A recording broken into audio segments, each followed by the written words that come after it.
Hi everyone and welcome to another video. And today I have with me the Lenovo E14 Gen 7, the latest. And look, this laptop is quite amazing in many areas, but let's go over most of these things.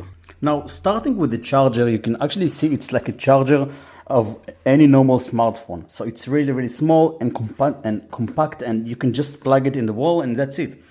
And yeah, it's not that long, but at least it's not like any ordinary laptop where you're getting a lot of mess of cables and it's long and yeah.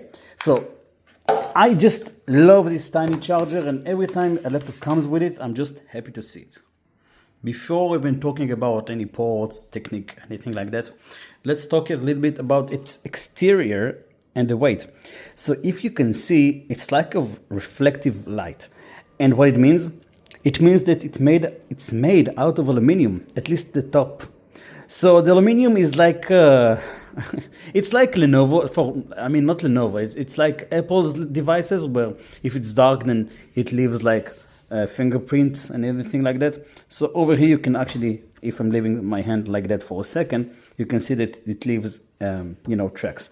But it feels and looks very premium-ish for a device it's pretty, I should say, cheap, but it shows away how good it is.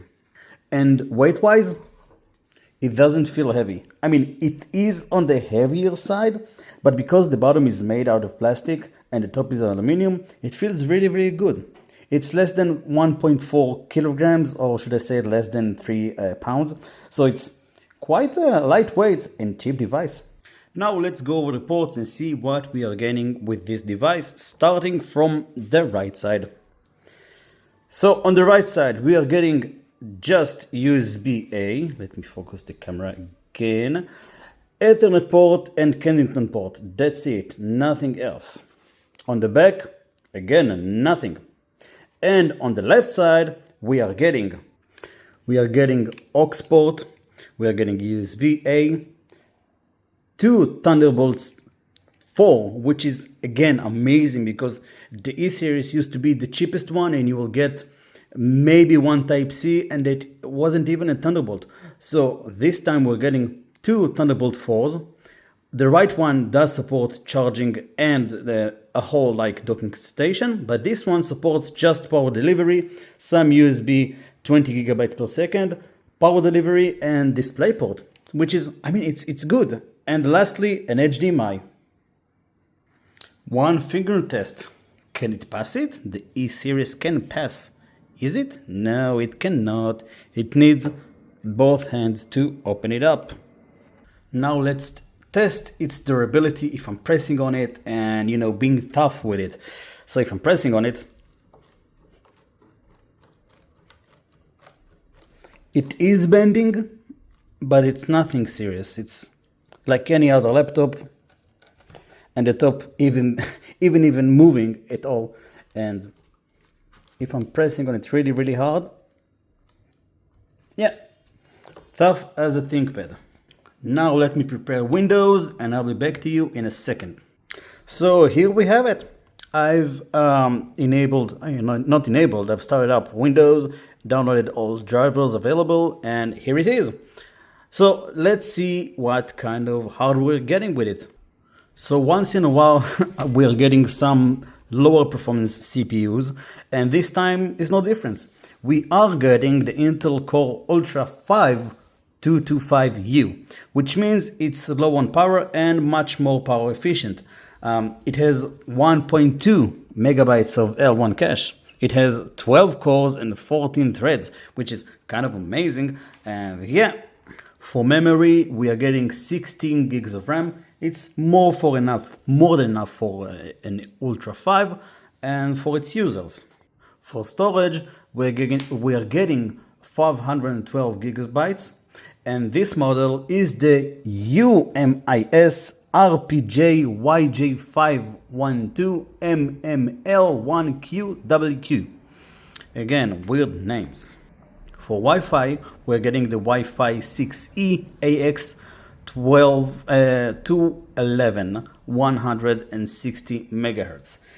It's one of the lowest tiers of Wi-Fi 6E, but at least it is Wi-Fi 6E. And lastly, onboard Intel graphics. It's the lowest tier of GPUs, so if you're planning on gaming with it, it's not recommended. Now let's talk a little bit about the display. So the display is again the most basic display that you can have. It's 1920 by 1200, so it's just Full HD with 60 Hz, nothing more than that, nothing adaptive, yeah, nothing to say about it. But those colors are okay for a Full HD display, and you can see everything from any angle, and it's basic. And now for the keyboard. So the keyboard, I mean, it's good. We'll type on it really soon in a few seconds, but the downside for this keyboard, if you can see, it's part of its top frame. So if you would like to replace the keyboard at any point in the future, you'll have to replace the whole top cover. And if you're not techie, you'll have some problems doing it. Let me type something on it so you'll see the quality.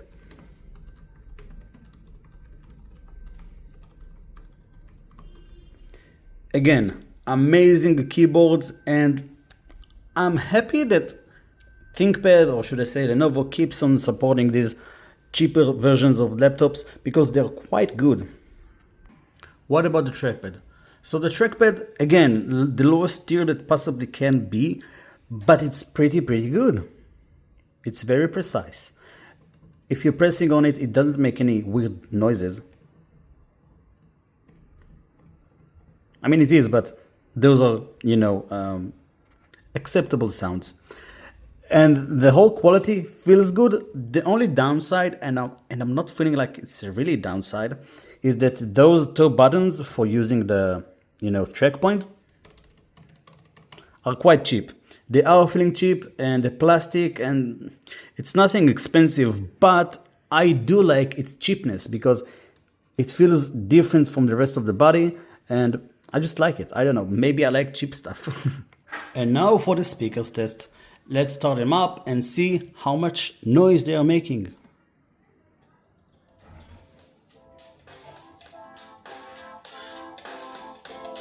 By 60 it's enough, and more than that they are really noisy.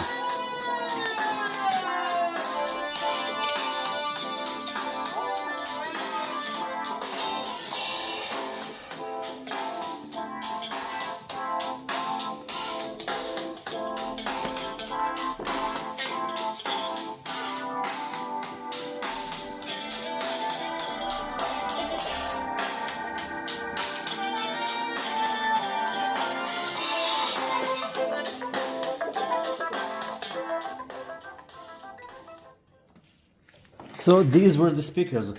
And I mean, again, they don't have that much of a bass or depth for them, but they are acceptable and they don't have any distortion, should I say.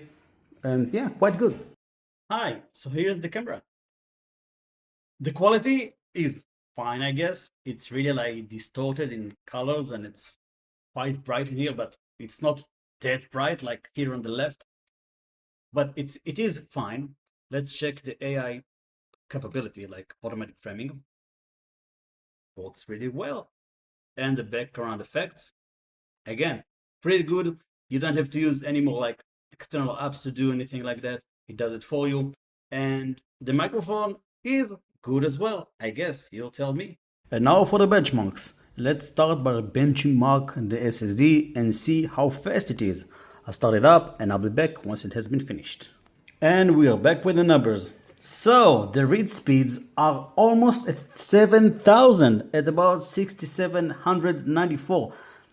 I mean, that number I wouldn't expect from an Ultra 5 or from the cheapest Lenovo's device.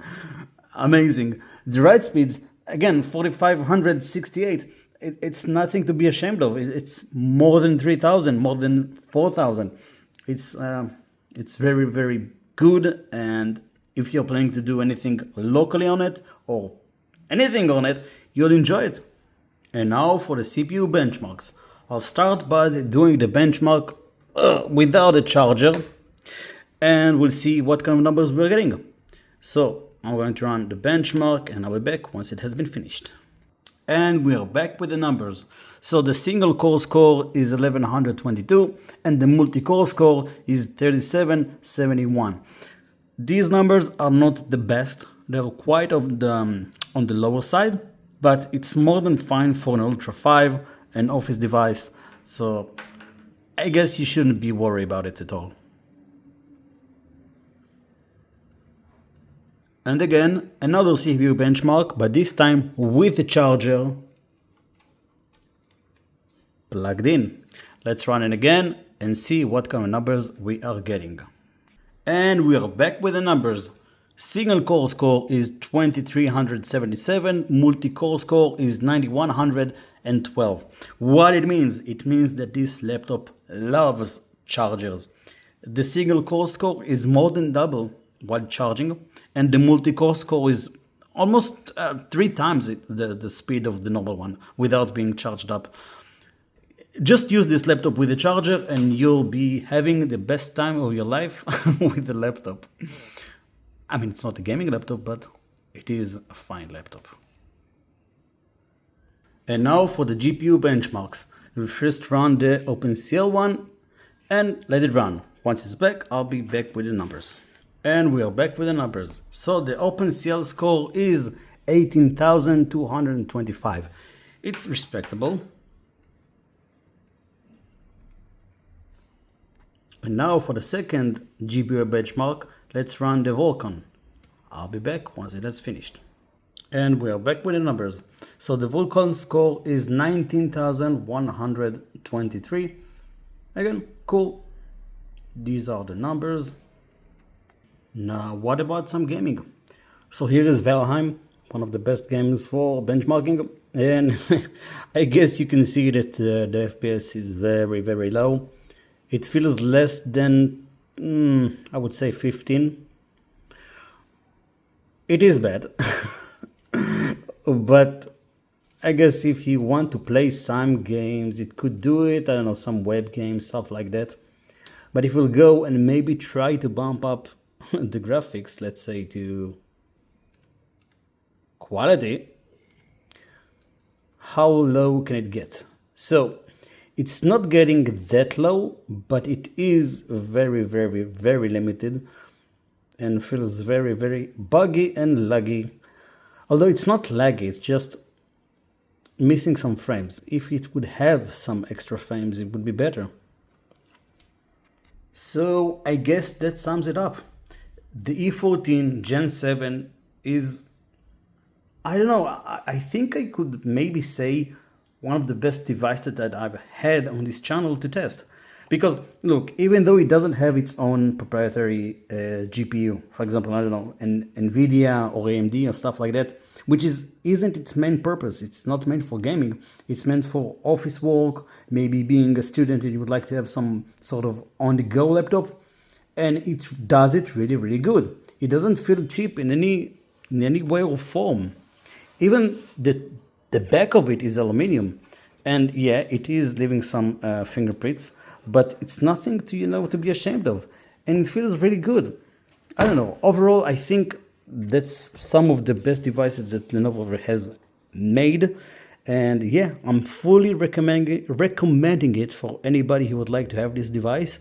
And if you have any questions about it, please do let me know. I'll be happy to answer you in the comment section below. And thank you for watching. I'll see you with another video really soon.